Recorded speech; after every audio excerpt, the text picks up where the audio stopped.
337. Thank you. Cool.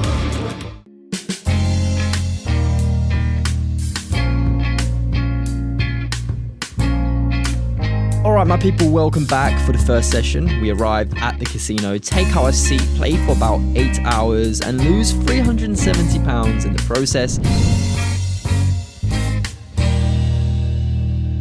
I didn't hear no bell! Get up, you son of a bitch! We get a quick gym session in before finally starting our first poker session for the vlog.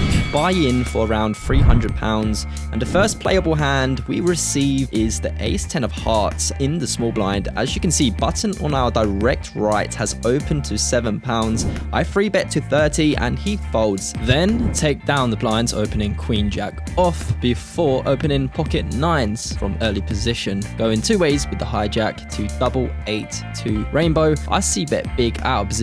Honestly, just want to take it down here and now, and we do.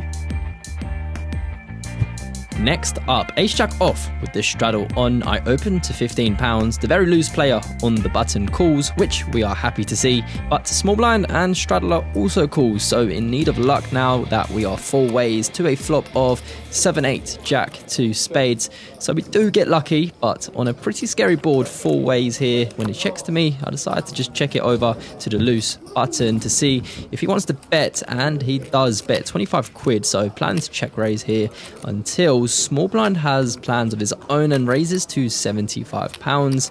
And I just think he is very strong here. Yes, he will know that the button is a loose player and maybe he's trying to isolate. However, four ways here, I just think I have to give him credit, and I think there's nothing else to do but fold, which is a shame, but it is what it is. Now, I don't have the footage for the rest of the hand, but since this hand ended up being one of the craziest hands today, I don't need the footage to tell you what happens next. The loose player on the button, now facing that raise, decided to free bet to £175 and then gets put all in by small blind for maybe £200 more. So, and now for the crazy part, which was that the winner of the hand only had a pair of sevens and small blind was bluffing with king 9.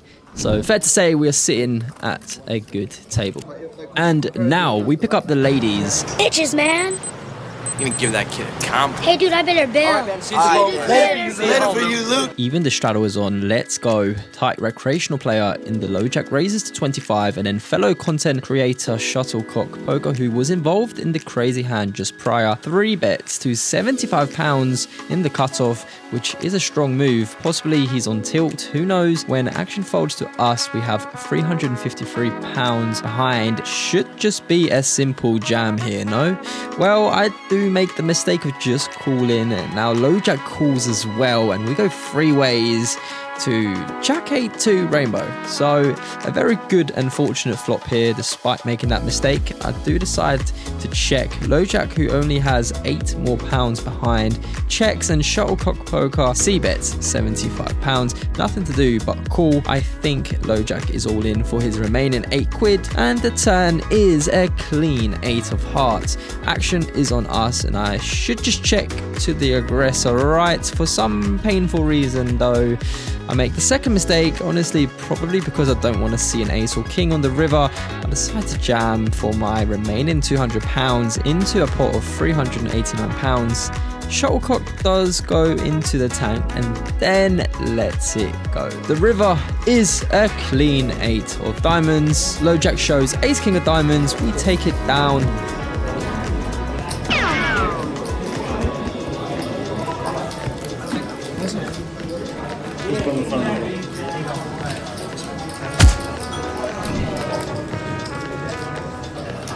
Next, straddle is on, and we look down at the Cowboys. I raise to 20, and only the loose cannon in the big blind calls, so this is pretty perfect until flop comes ace 6-5 2 hearts. He checks it over. I think we have a pretty perfect candidate to just check back with, but I decide to bet third pot, and he folds anyway. We then, with pocket jacks, play a very uneventful hand and chip up 30. The very next hand, we get dealt ace-3 of diamonds in the cutoff. The loose cannon has opened to 10. The roughest, toughest he-man, stuffest hombre has ever crossed the Rio Grande. And I ain't no man be pandy. Low jack called, and to be very honest, at this point I feel like I can't lose. Been hitting everything, so it's part reason why I think I raised to £40 with a more speculative hand, but also because there is a very aggressive pro on our direct left, and we end up going heads up in position versus the loose cannon, which is the second best scenario. Flop comes 3, 4, 5, 2 clubs, not the worst. Now unexpectedly he donk bets around half pot. It's close, I think. I just feel when he leads out here for this size and we are probably behind. I don't hate a call, but I certainly do end up making a rather tight laydown on such a wet board. We move on, but I feel an instant regret that I should have called or even raised. Yeah. Moving along to picking up pocket queens, we have a healthy stack of £560 here. Action folds to us. We are on the cutoff. I raised to 7 button calls, small blind calls, and shuttlecock poker in the big blind decides to squeeze with a raise to 40. Action folds back round to us. I think this is a mandatory 4-bet here. Shuttlecock has around £300 more behind, so I decide to raise to just over £100 and he makes the call. Praying for a low flop, it comes 3, 8, 5. Just that, but all of hearts. He checks to us and thankfully we do have a heart. SPR is low, so no need for a big bet here. I just decide to bet £60 and he raises all in. This doesn't feel too good.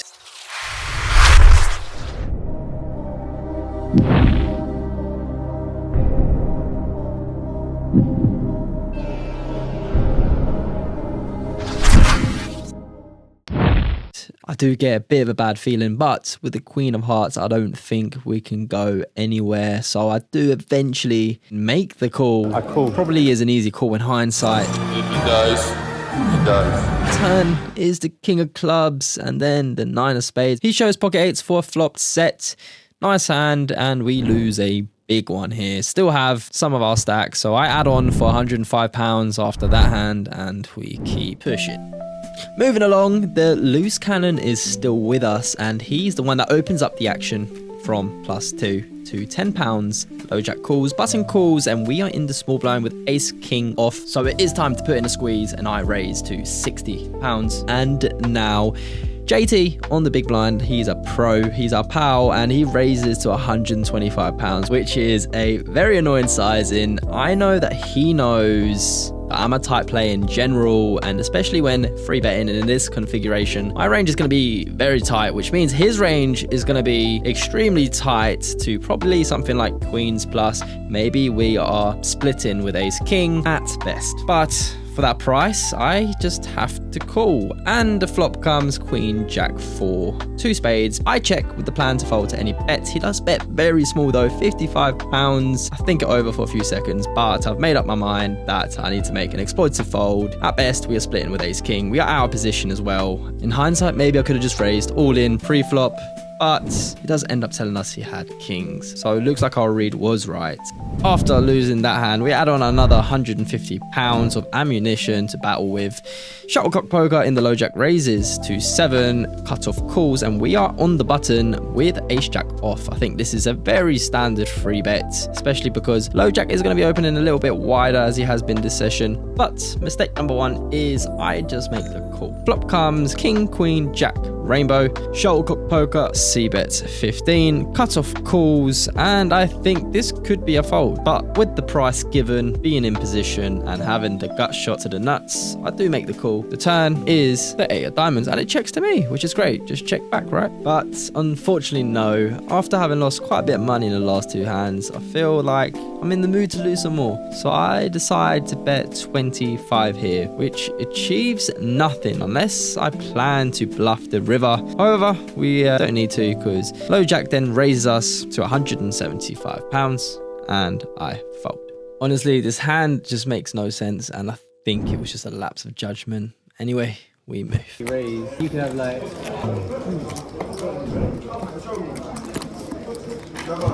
Moving along, we pick up King Queen with a £300 stack. It folds to us in the cutoff. I decide to limp because on our direct left sits an aggressive pro. I anticipate him to raise, which he does, to £12. I make the call and we go two ways to 6-5-4 rainbow. Nothing to do but check, I think. He checks back. Now the turn is the 10 of clubs. I decide to check again and he checks back. With around £30 in the pot, I think we could maybe get him off an ace by repping a very marginal hand. So I do lead out for 66% pot and he makes the call. He turns over 10-9 for a well played trap on the turn. Moving on to the next hand, we pick up Ace Queen in the big blind. There is 3 limpers before us. I decide to raise to £19 and only the button makes the call. Flop comes 3-7-9 to diamonds. On this board, I think the best thing to do is check or bet big. It's quite a wet board, but I bet small. I bet 15. For that price, he calls, and I think my plan is to just barrel off and try to bluff him off a better hand. Anyway, the turn is the 5 of hearts, which I think is pretty clean. It doesn't complete the flush, so I bet 45 into 72, and he calls. Now the river saves us with the Queen of Hearts. So I size down. I'd like to think I'd size up if I had to bluff, but as I'm not, I bet 100, and he folds. Moving on to the next hand, we have 10-9 of hearts. We are on the cutoff. Undergun has raised to 25. Hijack has called, and I think this is a fold or free bet. However, I do make the call, and we go in position 3 ways to 10-8 jack. So we have second pair and are open-ended. Action checks to us, and the question is, do we bet here? Well, I would hate to get raised, so thankfully I do decide to check back. The turn is the jack of spades, and Undergun now leads out for 25. I think this is a pretty easy call. We are open-ended. He did not bet the flop, so makes it less likely he holds a jack. So onto the river, which is a wonderful 7 of spades, completing our straight. He checks to us, and of course we have to go for value. I bet 100 into 128, quite polarizing size, and he eventually makes the fold. Now we pick up the big slicks. Hijack has limped and we are on the button. I raise it to 8 and we go heads up to 10-8 ace rainbow. He checks it over to us and this should just be a range bet. However, I do decide to check, probably hoping that he will bluff us on later streets. So the turn is a blank, the 3 of clubs. He checks it over to us. Now I decide to bet 12 into 19 and he does raise us to 25. Of course, I just call, hoping he's going to continue to bluff from the river, and the river is the 5 of hearts and he does make a bet of 40 into 70. I just make the call and we are good. Although we probably did get max value the way it played out, I do think betting the flop is the best option long term. We take a seat now at a new table, play a couple more hands, chip up a bit, and then decide to call it a day and cash out. The next weekend, we played for 5 hours at Empire Casino, another casino for a change of scenery, and to speak to the poker director for a permit to record, and we ended up netting a profit of £177. So it's 3 AM, ended up being a net loss, but that's just in terms of the result. But in terms of play, I definitely made a few mistakes. Definitely room for improvement, as always. Appreciate every single one of you. I'll see you in the next one. Peace.